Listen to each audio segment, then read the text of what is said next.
সরকার ও আলু ব্যবসায়ীদের টানাপোড়েনে সাধারণ মানুষের ভোগান্তির দিন সমাগত। সরকার ভিন রাজ্যে আলু রপ্তানিতে নিষেধাজ্ঞা জারি করার পাল্টা সোমবার থেকে ধর্মঘট শুরু করেছেন আলু কারবারিরা। তার জেরে সোমবার থেকে বাড়তে শুরু করেছে আলুর দাম। সরকার দ্রুত পদক্ষেপ না করলে কয়েকদিনের মধ্যে পরিস্থিতি নিয়ন্ত্রণের বাইরে চলে যেতে পারে বলে মনে করা হচ্ছে। আশঙ্কা সত্যি করে আলু ব্যবসায়ীদের কর্মবিরতির দ্বিতীয় দিনেই পাইকারি বাজারে বাড়ল আলুর দাম। 50 কিলোর বস্তা পিছু গড়ে 100 টাকা দাম বেড়েছে। পাইকারি ব্যবসায়ীদের অভিযোগ, তারপরেও চাহিদা মতো আলু সব জায়গায় পাওয়া যাচ্ছে না। আলু ব্যবসায়ীদের কর্মবিরতি দীর্ঘায়িত হলে খুচরো বাজারেও আলুর দাম বেড়ে যাওয়ার আশঙ্কা রয়েছে। বলছি এখন মার্কেটে আলুর দাম তো বাড়ছে, কেনাকাটা কত সমস্যা হচ্ছে? সমস্যা মানে কি, এখান থেকে আমি মার্কেটে যদি খুচরো মার্কেটে যদি বিক্রি করি, ওটা ধরুন আপনার 34 টাকা কিনা পড়ে যাবে, 38 টাকা কিনা পড়ে যাবে। আগে কত ছিল? আগে ছিল খুব কম দাম, আগে ছিল 1200 টাকা, এখন হয়ে গেছে 1700 টাকা। 35 টাকা পাইকারি রেট বাড়ছে, মানে আমদানি নেই বাজারে। হিমঘরে তো আলু আছে, আর থাকলে কি হবে? চারদিকে তো মামারা রয়েছে হাত পেতে, মামারা হাত ঘুরিয়ে দিচ্ছে, দাও চালানা, তো সে পয়সাটা খেয়ে দিবে। এই যে মালটা যে ঢুকছে ওনার ভাড়া খেয়ে দিবে। 10 টাকা ভাড়া দিয়ে লাগবে একটা মাল নামাতে, তার ভাড়াটা ধরবে না। আলু এক্সপোর্ট হচ্ছে বাইরে, বাইরে তো সব এক্সপোর্ট হবেই হবে। যেখানে 2 পয়সা পাবে সেখানে মাল দিবে। আপনাকে বলবো 20 টাকা কিলো, ওনাকে বলবো 32 টাকা কিলো। উনি ভালো খদ্দে, ওনার হাত দেয় না, লাভালাভি করে না, জিনিস চিনে, আপনারা চিনবেন না, তো তার দাম বাড়বে, অটোমেটিক দাম বাড়বে।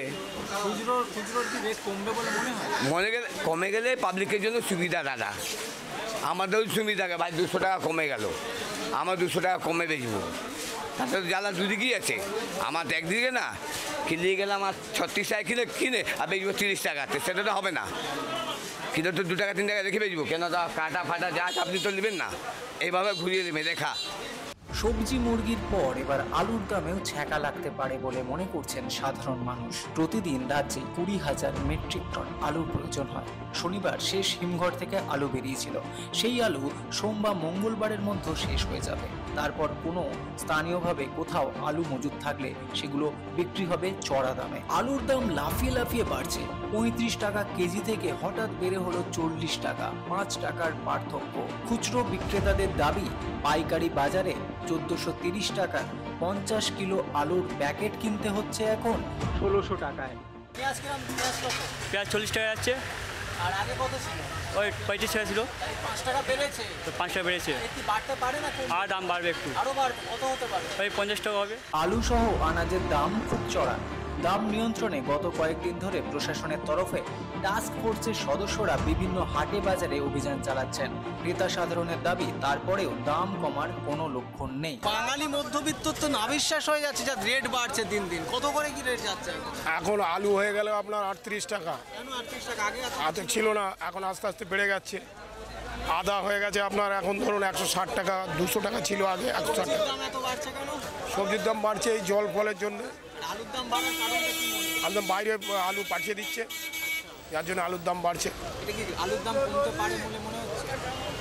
দেখুন এখন বলা তো যায় না, আবার হয়তো যদি ওরা বন্ধ হয়, বাইরে যাওয়া বন্ধ হয়, তাহলে একটু কমবে। 20,000 টাকা মাইনে, সে তো নাবিশ্বাস। নাবিশ্বাস হয়ে যাচ্ছে, মানে কিনতে গিয়ে মাথার ঘাম পায়ে পড়ছে আমাদের। আপনাদের কত ব্যাগ খালি করে চলে আসছি, খালি খাচ্ছেন এখন?